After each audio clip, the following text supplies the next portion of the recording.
Well, we end today's show looking at a shocking new report titled "Who's Behind ICE? The Tech and Data Companies Fueling Deportations."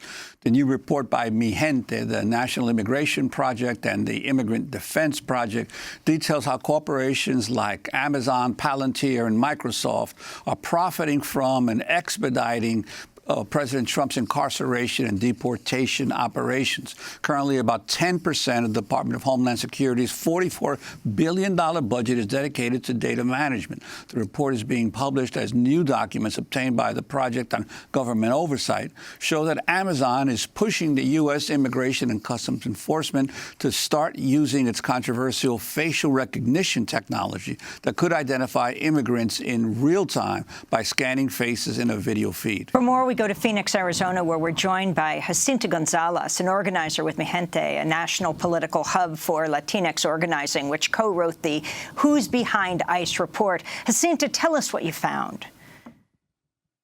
Good morning, Amy. Thank you so much for having us. You know, what we really found in this report is understanding that the tech industry, Silicon Valley, is really changing the way we see immigration and customs enforcement on the ground. We've been seeing for a while added capabilities to be able to surveil people, be able to input new sources of data, including private sources like medical bills, different records from different companies. Even your phone bill, for example, is getting into these records. And that's how immigration is able to conduct their raids and go door to door, terrorizing communities and really impacting families every day that are devastated by their separations. And so what was really revealed in this report is that there's tech industries, private companies that are helping create these programs for ICE, but also other tech companies like Amazon, for example, are expanding their budget by basically being able to offer cloud services to the government.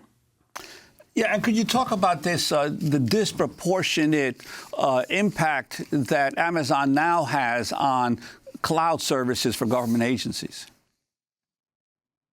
You know, back in 2010, Amazon and many other tech companies began to lobby the government to say that you should have cloud services to be able to digitize all of your files. And what they basically did was ensure a very, very lucrative contract. To be able to store information for the government, you have to have FedRAMP authorizations. It's their way of being able to say that you're able to hold information for the government. And Amazon has 204 authorizations, compared to other companies like Google that have less than 30. And so we really see that Amazon has been monopolizing this industry and making sure that they're profiting tremendously off of both war and the war on immigrants and home. Talk more about the individual companies that you found and who's funding ICE, who is backing up, who's profiting from the deportation system that's going on now. One of the primary companies that we identified was a company named Palantir. And Palantir was literally founded by money that was invested from the CIA and Peter Thiel, who many of us know is a strong supporter of Mr. Trump, to create this company that would be able to do data processing, data mining, has been involved in multiple international scandals, including Cambridge Analytica, and is basically creating the backbone of ICE. It is creating the investigative case management system that ICE uses to be able to track immigrants, to be able to surveil them, and finally organize their deportation. But what we're seeing is that Palantir is able to develop this technology to attack immigrants, yet somehow whenever they separate children from their parents at the border, they lose track of them and aren't able to find out where they are. So we really are able to see through these technologies what they're prioritizing, but also who is behind this. It's the CIA, it's Peter Thiel, it's business interests that are trying to expand Trump's agenda. One of the things I think your report talks about is the pushback that many of these tech companies have gotten from their own employees who do not feel comfortable with their companies taking such a huge role in things like ICE and other government storage projects. Could you talk about that as well, and how Amazon is distinct even in this area? Yes, I think one of the things that has been exciting is even though we see other companies come up and make millions of dollars, billions of dollars off of immigration and custom enforcement, we also see workers within these companies with a conscience raising up and saying, we're not okay with this. We're organizing against our employers, and we have a right to speak about what we're helping to build. And so we've seen exciting movements happen within corporations that are having workers sign petitions, talk to their CEOs, talk to people who have the power to make make these decisions. We've seen it inside of companies like Salesforce. We've seen it inside of companies like Amazon. We've heard rumors of it actually even happening within Palantir. And so we actually really want to encourage workers who are trying to organize, who are trying to have some sort of voice in this, because we know that these are not times to be neutral. No one, we are very clear on what the Trump agenda is, Jeff Sessions' agenda. They want to attack, they want to incarcerate, they want to deport. And so it is up to us to decide what our response is going to be.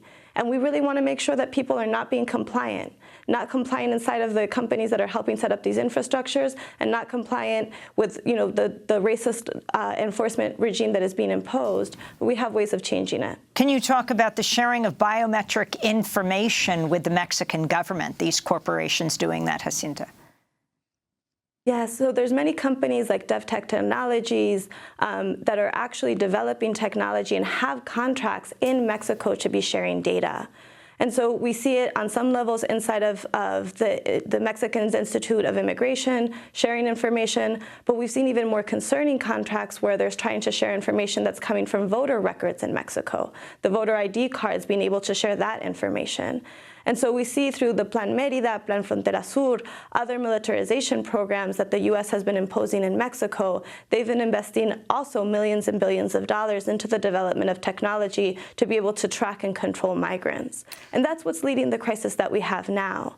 Instead of investing in things that will allow governments to be able to provide for their communities, for people to be able to live dignified lives in their home countries, we see the U.S. intervening in politics, investing in militarization, which just creates more instability and forces people to migrate. And Jacinta, we have only about a minute left, but I wanted to ask you about a New York Times story published recently called Silicon Valley's Saudi Arabia problem, in light of what's been going on in terms of the assassination of a journalist by the Saudi government.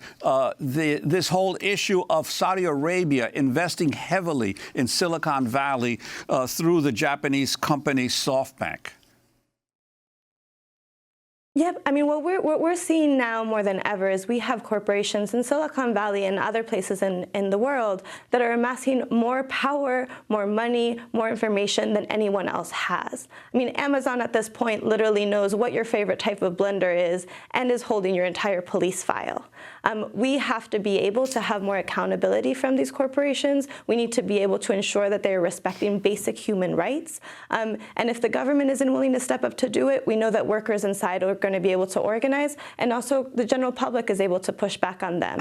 But we know that more and more corporations are starting to influence international politics. Jacinta Gonzalez, welcome. Thank you very much for being with us with the group Mi Gente. That does it for today's broadcast. I'll be speaking tonight in Aliso Viejo in Orange County, California at Soka University. Check our website. Juan Gonzalez was speaking at Rutgers on Friday night with Oscar Lopez Rivera. I'm Amy Goodman with Juan Gonzalez.